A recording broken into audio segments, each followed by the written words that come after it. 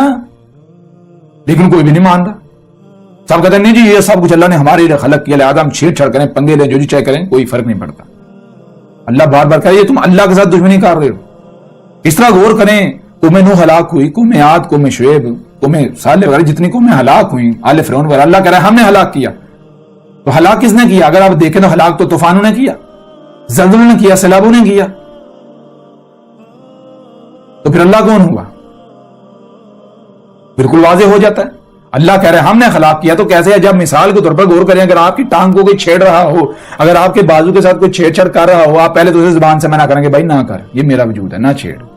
تو اگر وہ زبان سے باز نہیں آتا تو پھر ظاہر بدل لاتوں کے باتوں سے نہیں مانتے. پھر ہاتھ حرکت میں آئے گا، لات حرکت میں آئے گی. ٹانگ کو چھیڑ رہے ہیں، کوئی چھیڑا ہے ٹانگ کو، تو پہلے زبان سے منع کیا جائے گا. اگر نہیں مانو تو پھر ٹانگ حرکت میں آ جائے گی. بالکل یہی جب اللہ کی آیت میں چھیڑ چھاڑ کرو گے، اللہ کے ید کو چھیڑو گے، اللہ کے ہاتھ کو چھیڑو گے، اللہ کی آیات کو، تو پہلے تو اللہ زبان سے سمجھائے گا نہ چھیڑو نہ چھیڑو نہ چھیڑو نہ چھیڑو، اللہ ہے اللہ کے ساتھ دشمنی کر رہے ہو. اگر زبان سے نہیں باز آتا تو پھر ظاہری بات ہے پھر لاتیں حرکت میں آئیں گی، ہاتھ حرکت میں آئیں گے. تو آپ ذرا بتائیں پھر اللہ کیا ہوا؟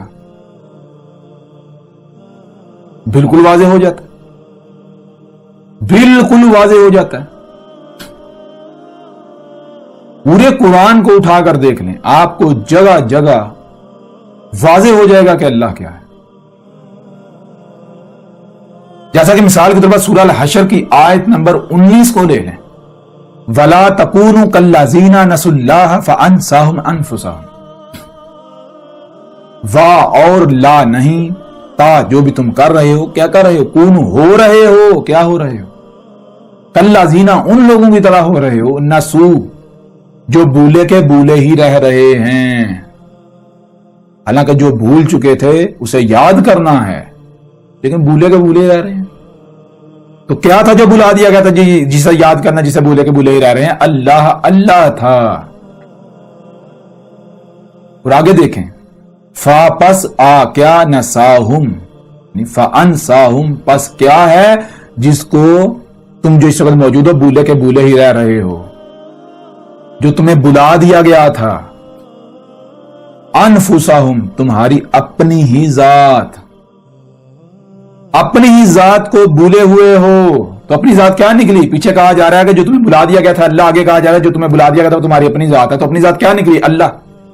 یہ وہ وجہ ہے جس وجہ سے اللہ نے پورے قرآن میں کسی رسول کو انسان نہیں کہا. اللہ مومن کو انسان نہیں کہتا. کیوں نہیں کہتا؟ اسی وجہ سے نہیں کہتا بھائی انسان اللہ کی ضد ہے. اللہ ہے یا انسان؟ انسان کا مطلب انسان کا معنی ہے اپنے ہی آپ کو بھولا ہوا. مثال کے طور پر آپ سے سوال کیا جائے کہ آپ کون ہو، تو آپ کہیں گے میں تمہارے سامنے کھڑا ہوں، یہ 5-6 فٹ کا جسم. پھر آپ سے سوال کیا جائے، مثال کو پوچھا جائے کہ یہ کیا ہے جی، یہ انگلی ہے کس کی؟ میری. یہ کیا ہاتھ ہے کس کا؟ میرا. یہ کیا ہے بازو کس کا؟ میرا. آپ یہ جواب دیتے جائیں گے یہاں تک کہ پورے وجود کے بارے میں سوال کیا، یہ کیا ہے جی جسم کس کا ہے جی؟ میرا. یعنی آپ کیا کہہ رہے ہیں؟ کہہ رہے ہیں میرا. آپ نے یہ نہیں کہا یہ میں ہوں. اگر آپ یہ بھی کہیں گے میں ہوں پھر بھی سوال کھڑا ہو جائے گا تم کیسے ہو؟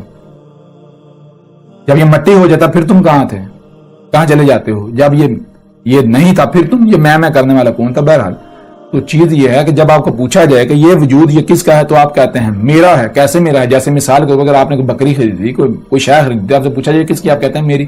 اس کی ملکیت کا دعویٰ کرتے ہیں. تو کیا وہ آپ کا وجود ہو جاتا ہے؟ نہیں.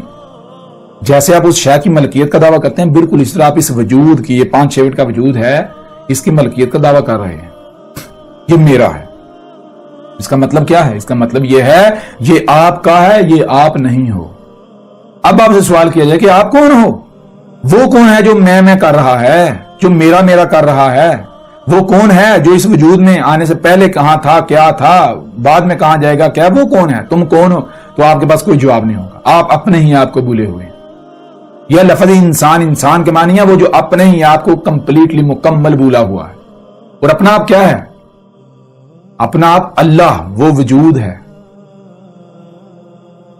اللہ ہے اپنی ذات۔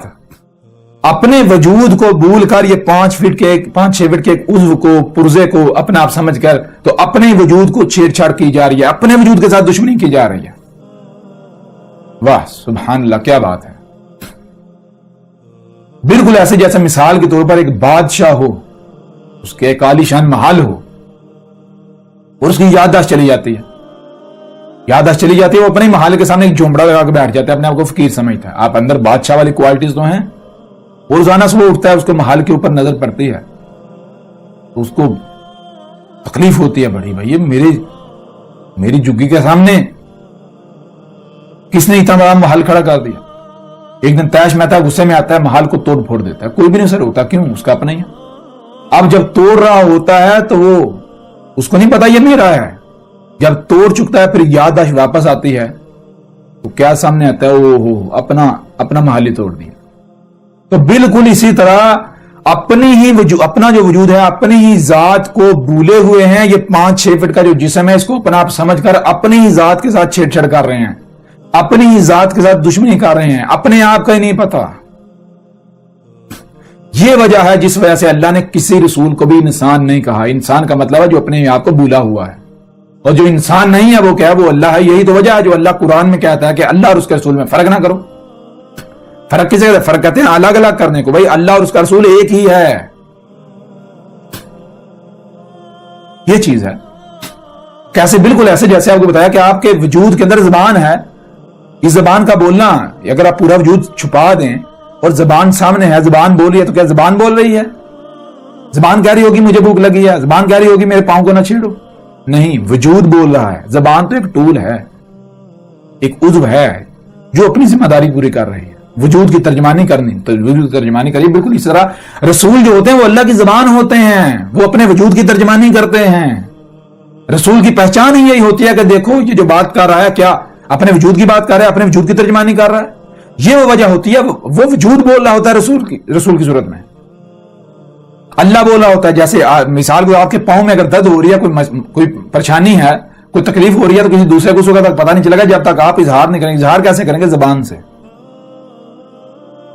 زبان وجود کی ترجمانی کرے گی۔ بالکل اس طرح رسول اللہ کی زبان ہوتے ہیں، اللہ کی زبان جس کا کام ہوتا ہے اپنے وجود کی ترجمانی کرنا۔ اللہ بول رہا ہوتا ہے رسول کی زبان پر، کائنات کے انگ انگ میں، کہاں کہاں وجود میں، کہاں کہاں کیا ہو رہا ہے، کیسے کیا ہو رہا، سارا نظام، یہ ہوتی ہیں چیزیں اللہ بول رہا ہوتا ہے۔ اس وجہ سے رسول کی باتوں میں اختلاف نہیں ہوتا، تضاد نہیں ہوتا کہ ایک ہی موقع پر 2 ڈیفرنٹ باتیں کی جا رہی ہیں، یہ بھی اور یہ بھی، یہ کیسے؟ یہ دونوں ٹکرا رہی ہیں، ایسا نہیں ہوتا۔ یہ وجہ ہے جس وجہ سے اللہ سبحانہ وتعالیٰ کہتا ہے فَلَا يَتَدَبَّرُونَ الْقُرْآنَ،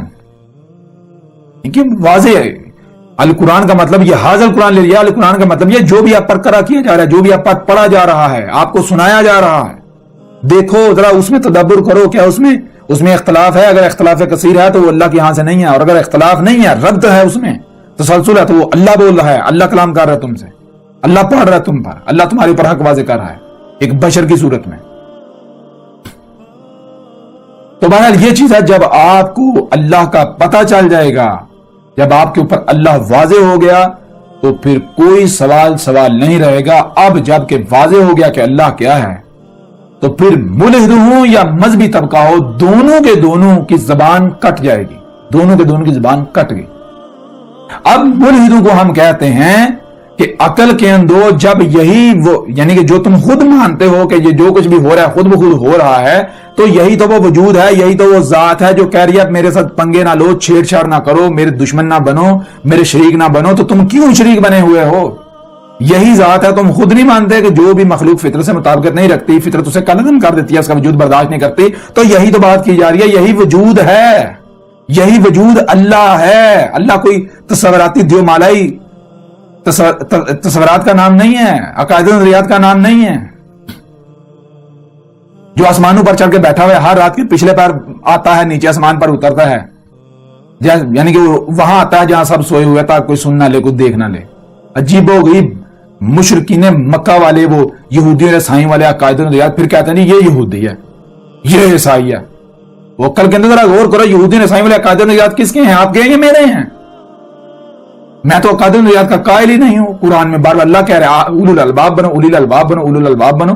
آپ کہہ رہے ہیں اہل العقائد، اہل العقائد، اہل العقائد اولو الالباب کی ضد ہے. تو بہرحال الحمدللہ ثم الحمدللہ، اللہ کے موضوع پر ہم نے کوشش کی کہ زیادہ لمبی چوڑی بات نہ کی جائے اور جامع بات ہو، اور الحمدللہ ہم نے کم وقت میں جامع ترین بات کی. اور اللہ کے موضوع پر آئندہ آگے چل کے مزید جو بھی آپ کے سوالات ہوں وہ آپ سوالات بھیجیں، تو ایک ایک سوال کا جواب دیا جائے گا، ایک ایک سوال کا ہر پہلو سے واضح کیا جائے گا. اللہ کے موضوع پر یہ جو سمجھے کہ ابتدا ہے. تو جو بھی آپ کے سوالات ہوں گے، جہاں بھی آپ کو کوئی الجھن ہو، کوئی کنفیوژن ہو، تو ویسے اس موضوع کو ہم مزید آگے لے کر چلیں گے. تو اپنا بہت زیادہ خیال رکھیے گا. ملتے ہیں اگلی نشست میں.